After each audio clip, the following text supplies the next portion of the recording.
Welcome to camp meeting. Palakpakan nga po natin uli ang Panginoon.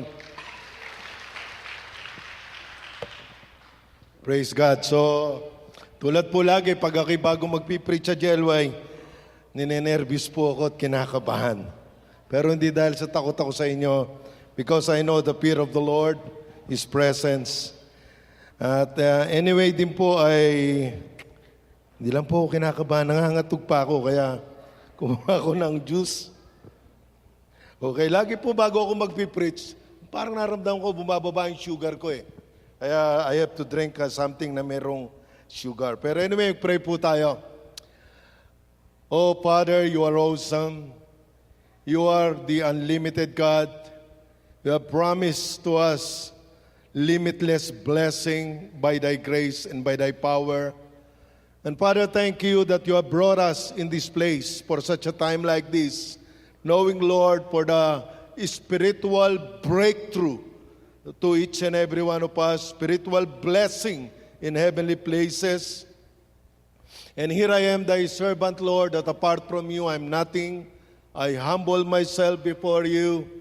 Lord, in the name of Jesus, anoint thy servant, stay with thy servant, use thy servant to be your mouthpiece, and let the spirit of wisdom and revelation flow upon us today. And not only the revelation, Lord, let there be a physical manifestation of thy limitless grace and blessing. Bless us, Lord, with your presence, even thy word, even thy servant for thy anointing. In Jesus' name, everybody say amen.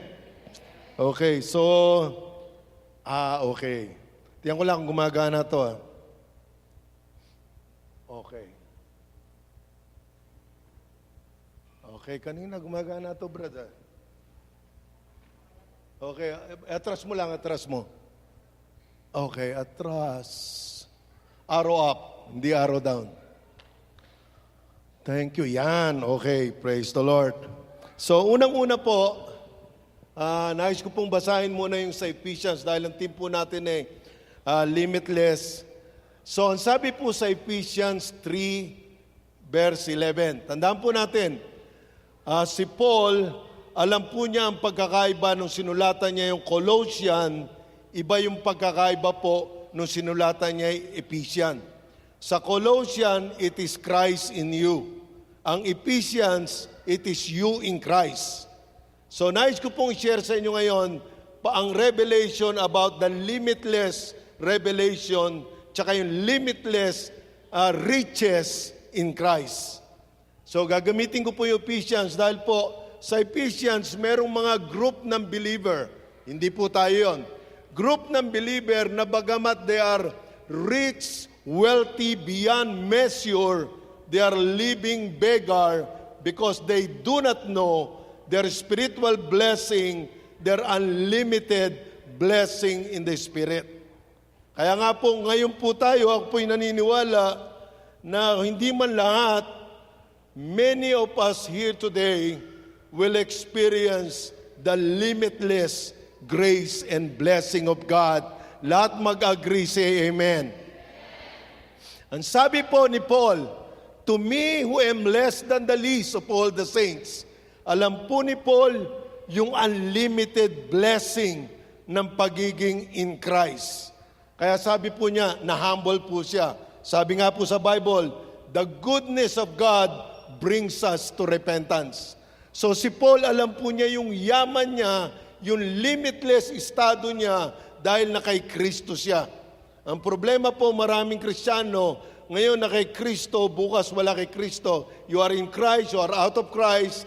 That's why we will not experience the limitless spiritual blessing. Sabihin mo sa katabi mo, hindi ikaw yon.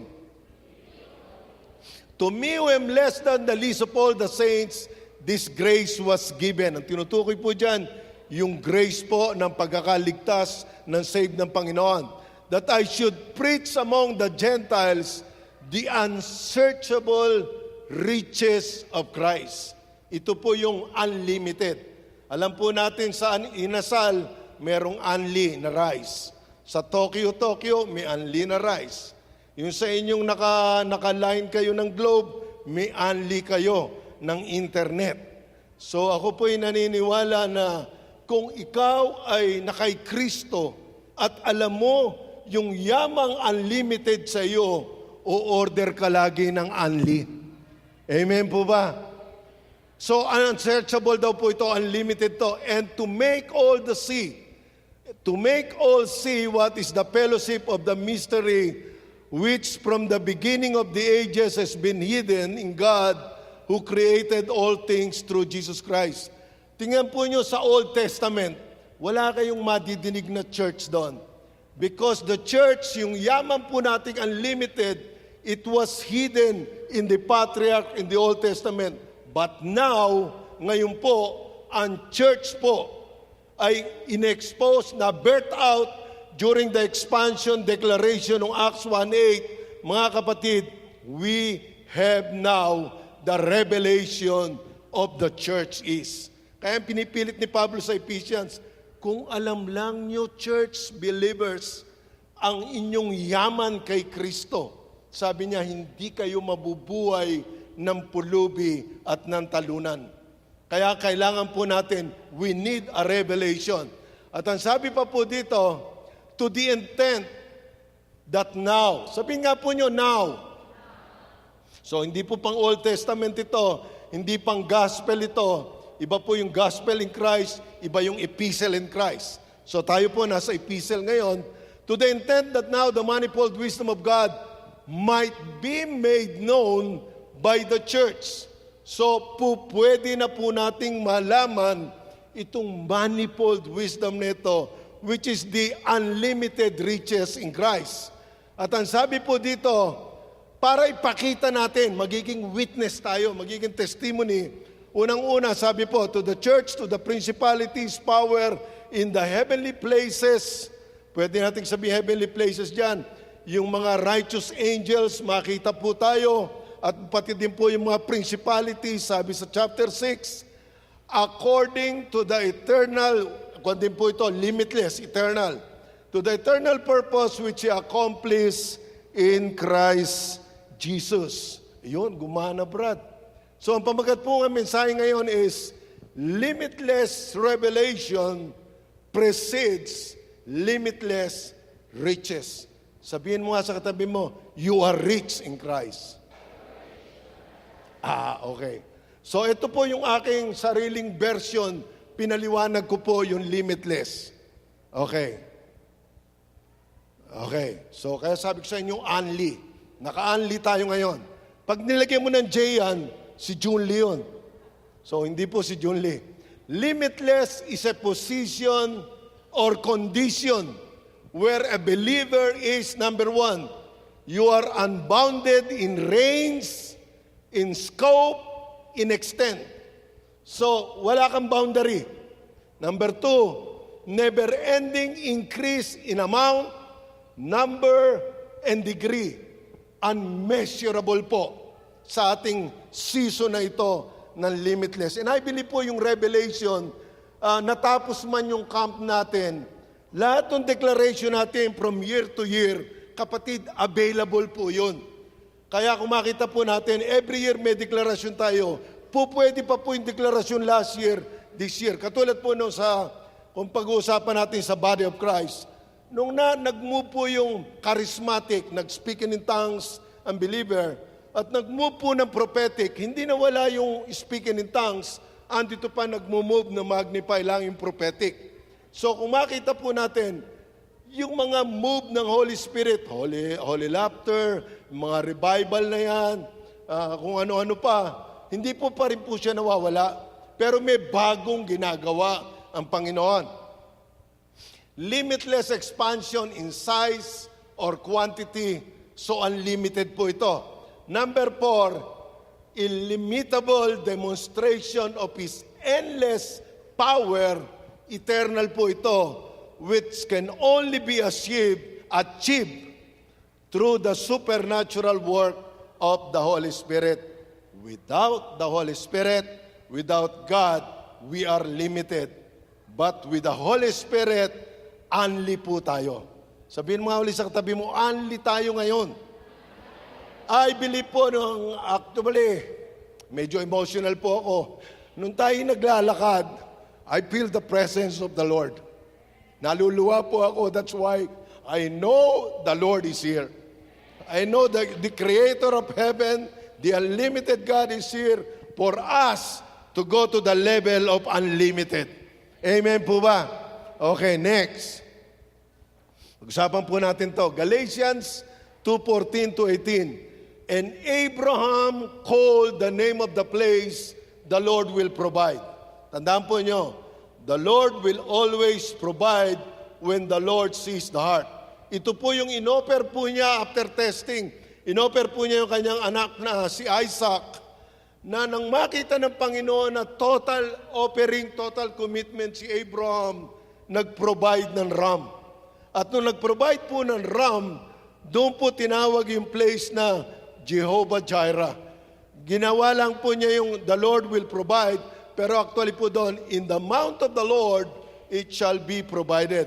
And I believe today in this place, if you are katulad ni Abraham, dumaan siya sa testing, dumaan siya sa offering, nakita ng Panginoon yung kanyang puso para sa kanya. And sabi po actually ng Jehovah Jireh, when God sees, God will provide. Kaya nung makita po ni Abraham yun, nag-provide. Pagkatapos po na yon, nagkaroon na po ng oath ang God kay Abraham. Dito na pumasok yung unli. Ang sabi po rito, then the angel of the Lord called to Abraham the second time. Yung unang nakadinig si Abraham ng tawag ng Diyos, ni offer si Isaac, kung hindi po siya sanay sa tinig ng Diyos, hindi susunod si Abraham. Bakit po? Bawal po sa Old Testament yung nag-o-offer ng tao eh. Ngayon pina-offer sa kanya, he must be sanay na makinig sa Diyos. Kaya alam po niya, Lord, hindi yata biblical, scriptural tong i-offer ang anak. Ang ino-offer lang mga hayop. Pero dahil si Abraham is a friend of God, dahil si Abraham po ay close sa God, sumunod siya. Nung makita ng Panginoon, nakadinig siya uli. Tandaan po natin to. Sometimes, we are asking God for more prophecy, more word, pero yung previous word, previous prophecy, na entails o may conditional obedience, hindi po nasunod, don't expect another word. But, with Abraham, nakapasa po siya sa test, nakadinig siya uli ng word. At ang nadinig po niyang word, eto. Sabi po niya, and said, by myself I have sworn, says the Lord, because you have done these things, have not withheld your son, your only son, blessing will I bless you. Multiplying will I multiply your descendants as the stars of heaven and as the sun of the sea. Actually po, may limit din yung stars at saka yung sun. Pero simple lang po ito na explanation na, Abraham, ang blessing ng descendants mo, walang katapusan. Unlimited. Naka-unli ka. Bakit? Nakapasa ka sa test. Maring meron po sa atin dito, kanya-kanya po tayo ng test na level sa ating buhay. You know, when you are like Abraham, you will be going, experiencing the unlimited blessing of God. Sabi mo sa katabi mo, bless you, brother. At ang sabi po, in your seed, eto na po tayo, in your seed, all the nations of the earth shall be blessed because you have obeyed my voice. So, unang-una po, ang sabi sa Galatians, maaaring sabihin nyo, Brother Cesar, Old Testament yan eh. Ako po'y dati may pinagpe-pray na sa Badista, sa hospital. Pinaliliwanag ko yung dry bones nabuhay through the prophetic declaration, speaking life. Sabi niya, Brother Cesar, hindi tayong Pilipino yan. Israel yan. O bahala ka kako, kung gusto mong Israel lang, ayaw mong ma-experience yung miracle ng Lord. So yung letter U, unang-una po muna basahin natin Galatians 3:28. Ang sabi po ni Paul, there is neither Jew nor Greek, neither slave nor free, there is neither male nor female, for you are all one in Christ Jesus. Ito na po ang kondisyon. If you are in Christ, if you are Christ, then you are Abraham's seed and heirs according to the promise. So kung paano po si Abraham dumaan sa test, pumasa po siya sa test, binigyan po siya, nakipag-oath, nakipag-covenant ang Diyos sa kanya. Sabi sa kanya, you will go to the only level of multiplying. You will go to the higher level na hindi mo kayang bilangin ng blessing. Kaya nga po in letter U, unbounded in scope and range and extent. Ibig sabihin po nun, hindi lang kay Abraham yon. Kung si Kristo ay nasa atin, kapatid, kandidato tayo, qualified tayo, dapat tayo makatanggap ng covenant blessing.